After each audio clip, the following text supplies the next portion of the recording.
Kira-kira ada untung nggak? Enggak. Banyak orang ngajakin bisnis ini untungnya sekian, tapi kenyataan barangnya aja itu nggak punya nilai jual yang tinggi. Berat nggak? Berat. Nah, saya sebelum bicara ini, saya akan minta pendapat kepada teman-teman. Saya akan buka air ini. Saya akan minta pendapat teman-teman. Nilai dari teman-teman. Apakah produk ini bermanfaat dan punya nilai jual tinggi atau tidak? Itu kalau nggak bermanfaat, kalau nggak punya nilai jual tinggi, jangan. Nanti ininya nggak jadi, gitu.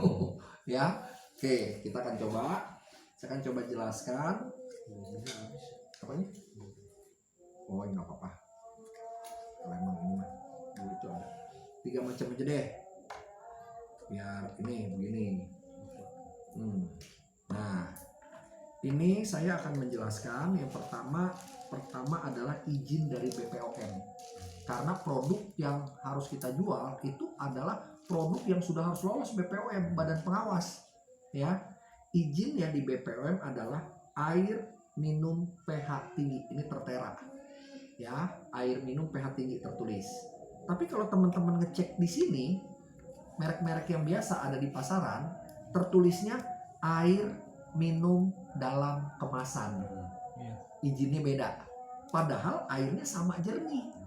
Tapi kenapa izinnya berbeda? Karena ternyata di dalam air memiliki kandungan yang berbeda-beda. Nah, bagaimana membuktikannya? Pertama saya akan coba tes di sini. Airnya jernih ya. Yang kedua,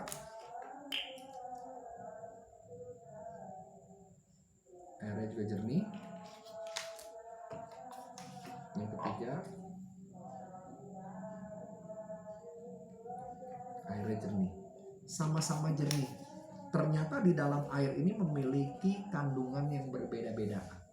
Karena izinnya adalah air minum pH tinggi, makanya kita akan tes apakah benar ini memiliki kandungan hidrogen tinggi. Bagaimana membuktikannya? Tesnya saya menggunakan cairan kimia yang namanya red phenol atau kita bilang pH tester. Cairan ini warnanya oranye.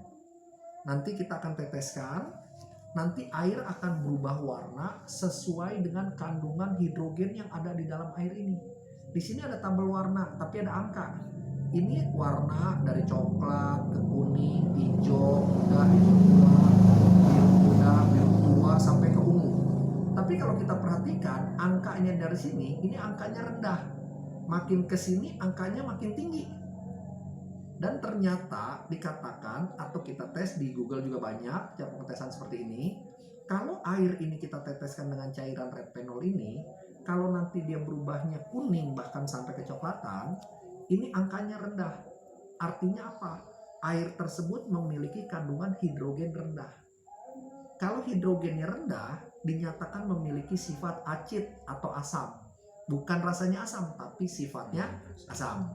Tapi kalau berubahnya hijau muda, hijau tua, biru muda sampai di sini, ini kita nyatakan netral. Ini angkanya sedang, sifatnya netral. Tapi kalau berubahnya biru tua dan ungu, ini angkanya tinggi. Kita nyatakan hidrogennya tinggi, gitu ya, atau memiliki sifat basa. Kita tes yang ini pertama. Kita tesin. 2 tetes. 2 tetes. 2 tetes. Airnya sama jernih, kimianya sama, tapi karena kandungan hidrogen di tiap air ini berbeda, menimbulkan reaksi warna yang berbeda. Artinya air ini memiliki kandungan hidrogen rendah, memiliki sifat asam. Ini memiliki hidrogen sedang. Ini memiliki hidrogen tinggi. Makanya izinnya air minum, air untuk minum, tapi memiliki kandungan hidrogen tinggi.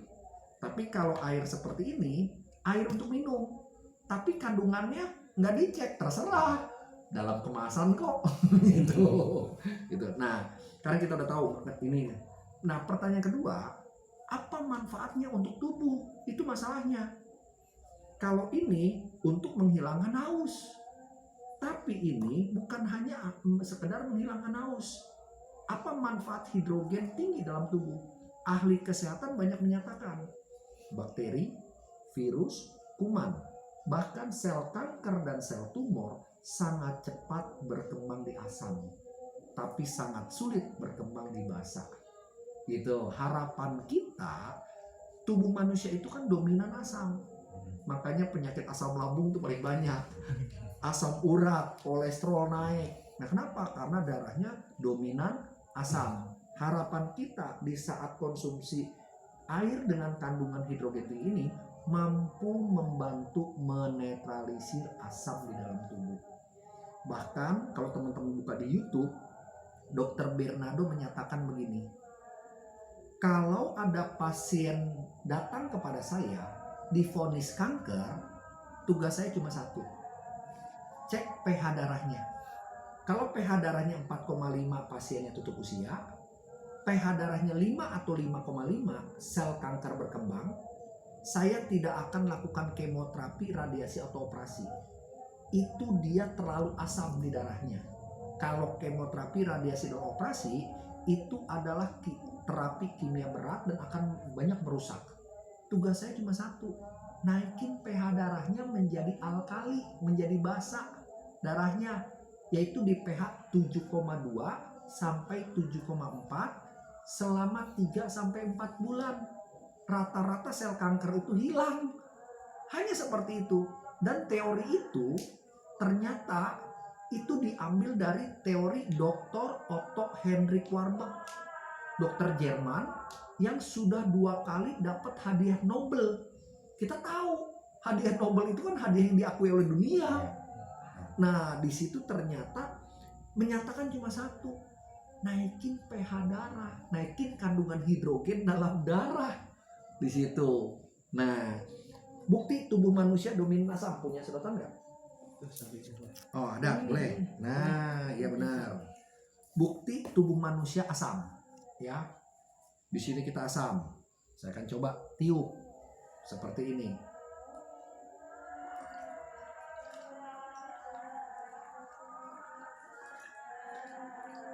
Berubah? Kenapa? Karena terkontaminasi asam dari dalam tubuh. Orang lambung kita produksi asam terus kok. Ya. Nah, sekarang coba siapa lagi? Yang ini deh. Atau Ati atau siapa? Vinul. Boleh, salah satu. Ayo kawan. Ayo coba aja, enggak apa-apa. Ayo. Sama seperti yang saya lakukan. Tiup aja kayak tadi.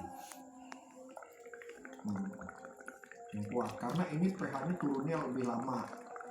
Niupnya juga pasti lebih lama.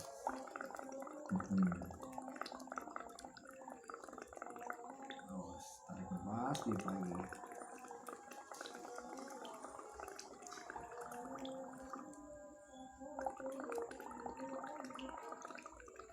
Sama nggak?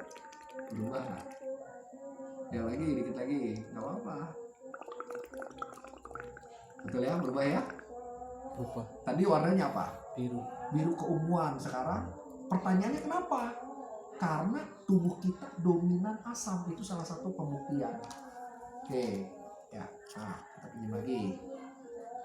Nih, ya, ini bukti bahwa tubuh manusia itu dominan asam. Nah, di harapan kita, di saat tubuh kita dominan asam, itu kan bakteri, virus, kuman, sel kanker semua udah berkembang. Di saat konsumsi ini, tubuh kita seperti ini.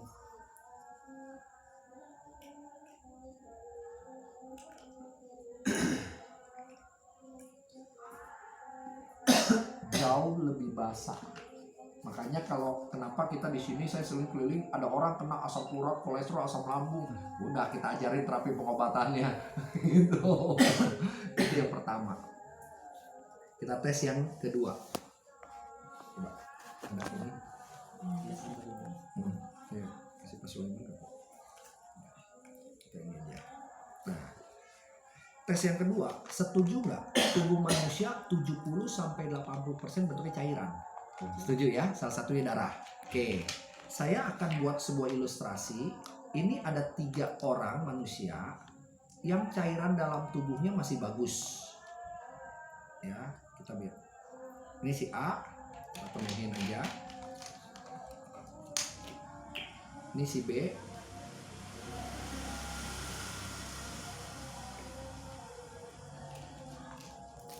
Ini si C.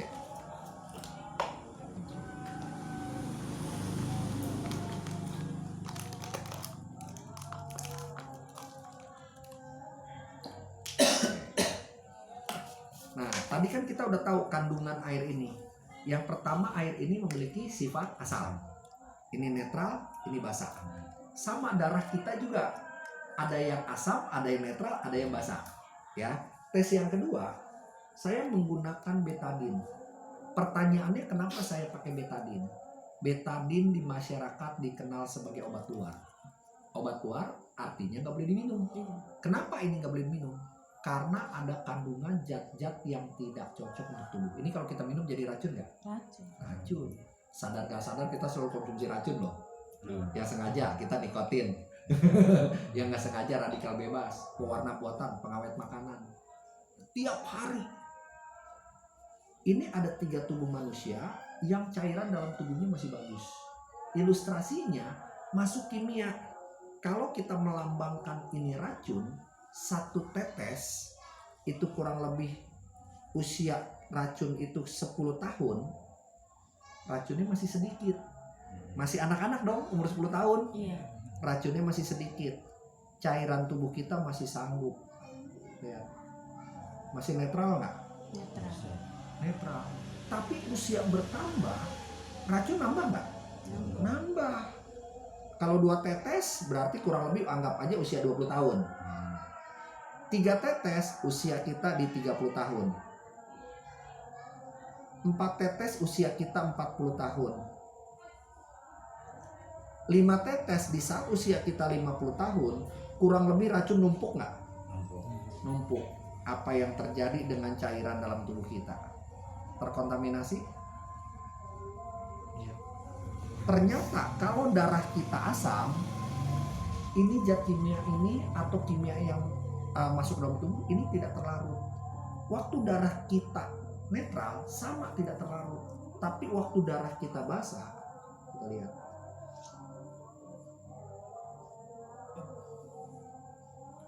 Kira-kira kalau ada produk yang selain bisa membantu menetralisir asam dalam tubuh supaya bakteri, virus, kuman, sel kanker, sel tumor tidak mudah berkembang, bahkan ada yang membantu minimal membersihkan, mendetok.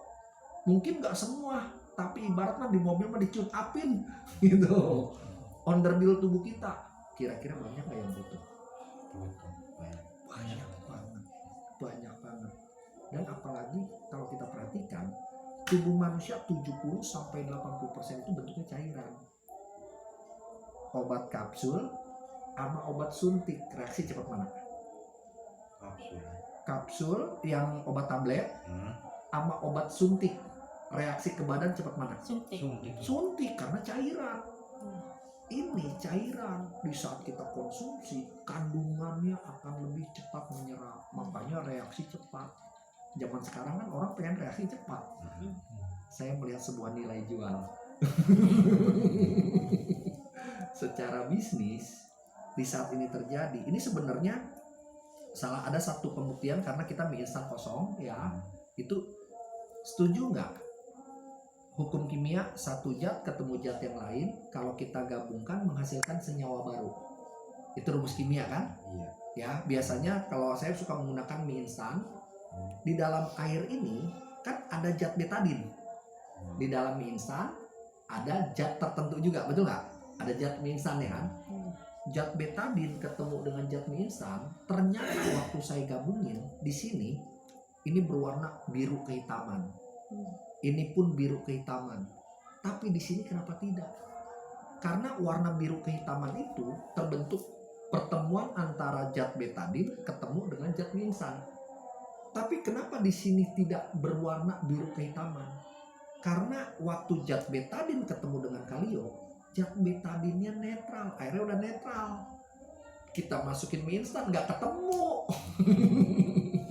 Harapan kita, betadin oleh BPOM dinyatakan obat luar. Tertulis obat luar, artinya itu cukup keras nggak racunnya? Cukup keras. Kalau ketemu kalio bisa dinetralin, harapan kita Di saat kita minum kalium, berapa banyak zat-zat kimia yang sebenarnya nggak cocok ngendap itu bisa dibersihkan. Itu harapan kita. Itu ya. Nah ini yang itu kandungan yang kedua. Belum kalau kandungan ketiga, energi. Wah itu entar tes deh. Yang ini aja dulu. Kalau menurut teman-teman, kira-kira klorofil ini punya